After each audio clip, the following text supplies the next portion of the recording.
చంద్రబాబు నాయుడు గారికి మేము చెప్పి కేంద్ర ప్రభుత్వం చంద్రబాబు నాయుడికే చేయాలి మేము రిప్రజెంటేషన్. ఆయనే కేంద్ర ప్రభుత్వంలో ముఖ్య పాత్రధారి, మంత్రులాడిగా ఉంది. చంద్రబాబుగా చెబుతున్నాం ఇదే రిప్రజెంటేషన్. ఎందుకు నోరు మూసుకున్నావా అని అడుగుతా ఉన్నా. మోడీ ప్రధానమంత్రి అయినా చంద్రబాబే కదా ఈ రాష్ట్రంలో రిప్రజెంట్ చేస్తున్న వ్యక్తి. కేంద్ర ప్రభుత్వంలో మంత్రులుగా ఇద్దరు ఉన్నారు. ఇద్దరా ముగ్గురా? ఇద్దరే కావాలి. ఒక గవర్నర్గా ఒక ఆయన ఉన్నాడు. మళ్ళీ కేంద్ర ప్రభుత్వం వాళ్ళు చేయాలి కదా. వాళ్ళు నోరు మూసి కూర్చుంటే ఏంటి? ధర్మం కాదు కదా. ఏం చేస్తున్నారు? గుడ్డి గుర్రాలకు పళ్ళు తోముతున్నారా? క్యాబినెట్లో ఈ నిర్ణయాలు తీసుకుంటుంటే, పార్లమెంట్లో చెబుతూ ఉంటే ఇంత అన్యాయంగా 30,000 కోట్లకే ఫినిష్, 55,000 కోట్లు లేవు, 41.15కే ఫినిష్, 45.72 లేదు అని చెబుతుంటే నోరు మూసి కూర్చుంటున్నారు. ఎందుకంటే ఇంట్రెస్ట్ లేదు. చంద్రబాబు నాయుడు గారికి పోలవరం మీద ఇంట్రెస్ట్ లేదు, డబ్బుల మీద ఇంట్రెస్ట్. ఇది పరిస్థితి. చంద్రబాబు నాయుడు గారు ఇప్పుడైనా చేస్తే శబాష్ అంటారు, లేకపోతే అనరు. ఇది కరెక్ట్. ఇదేగా ప్రభుత్వం విఫలమవుతుంది. ప్రతిపక్షంగా ఉద్యమాలు కూడా చేస్తాం, ఇంకా చేస్తాం. మెడికల్ కాలేజీల మీద చేస్తున్నాం కదా.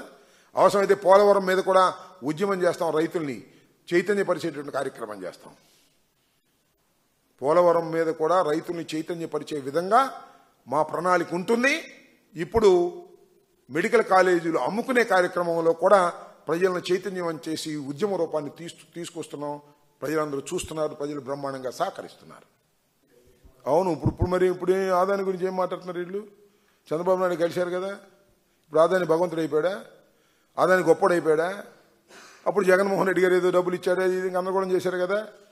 చంద్రబాబు నాయుడు గారికి అదేదో గజీన్లాగా గుర్తుండవా అంతకుముందు అన్న మాటలు? అవన్నీ యాడ్ చేసి చూడండి ఒకసారి. ఇంకో పార్స్ ఉన్నావా? చంద్రబాబు నాయుడు గారు భోంచేసిన ప్లేట్ అంట లోకేష్ తీసాడంట. అది పెద్ద డ్రామా ఆడుతున్నారు. తిన్న ప్లేట్ తీసేశాడు, రేపు కూర్చున్న సీటు తీసేస్తాడు. రాసుకో. ప్లేట్ అయిపోయింది, సీట్ అయిపోద్ది, ఖాయం. దానిలో ఏ విధమైన సందేహం లేదు.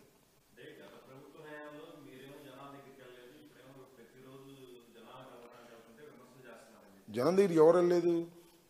మేము వెళ్ళలేదని ఆయనంటే సరిపోయిందా? ఎందుకు జనంకి వెళ్ళలేదు అసలు?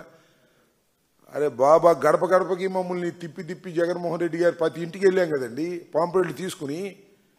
నా కాన్స్టిట్యున్సీలో సత్యనపల్లిలో నేను శాసనసభ్యుడిగా ఉన్నప్పుడు, మంత్రిగా ఉన్నప్పుడు గడప గడపకి వెళ్ళాం. ప్రజల మధ్యకి వెళ్ళకపోవటం ఏంటి?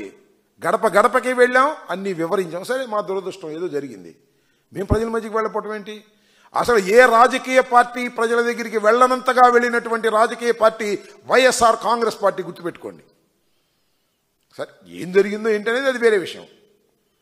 ప్రజల మధ్యకు వెళుతున్నట్టుగా నటిస్తున్నటువంటి వ్యక్తులు బాబు కొడుకులు ఇద్దరు మీడియా ముందు ప్రదర్శన చేస్తారు. వాళ్ళకున్న ఛానల్స్ ఎక్కువ, వాళ్ళకున్న మీడియా పేపర్లు ఎక్కువ, రోజు రాస్తుంటారు. ఇదో ప్లేట్ తీశాడు మహానుభావుడు, తండ్రి తిన్న ప్లేట్ తీస్తే ఆయన మహానుభావుడు కొడుతున్నారు. రేపు తండ్రి సీట్ తీసిన తర్వాత కూడా మహానుభావుడు రాసుకుంటారు. మనం ఏం చేస్తాం? ఓకే.